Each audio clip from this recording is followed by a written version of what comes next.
तर आपण पाहतोय माजी मुख्यमंत्री उद्धव ठाकरे जालना दौऱ्यावर आहेत। आता ते जालन्यामध्ये पोहोचलेले आहेत। या ठिकाणी त्यांनी पूरग्रस्त शेतकऱ्यांची भेट घेतली आहे। इथल्या परिस्थितीचा आढावा ते घेत आहेत आणि नुकसानग्रस्त शेतकऱ्यांशी उद्धव ठाकरे हे चर्चा करताना पाहायला मिळत आहे। आताची लाईव्ह दृश्य तुम्ही पाहू शकता।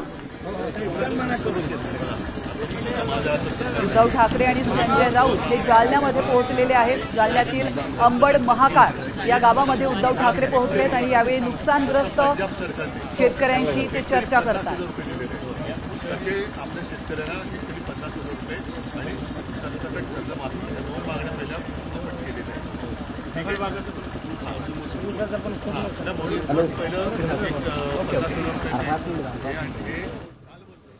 आज जाहीर केलं आणि 10 वर्ष जसं तुम्ही उल्लेख केला आपण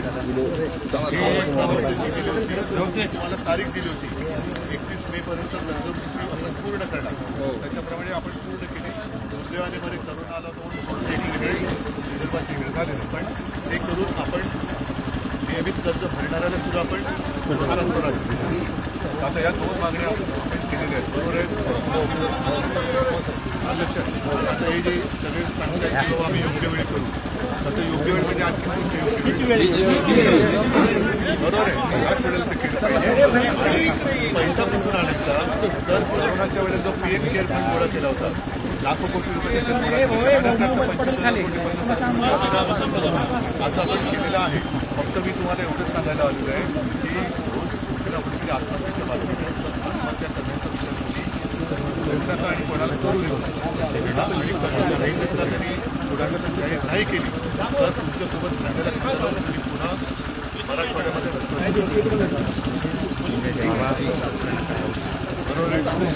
कुठेतरी कळलंय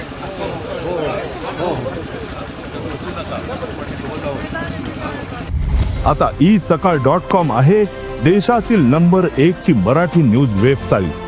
प्रत्येक अपडेटसाठी isakal.com ला नक्की भेट द्या।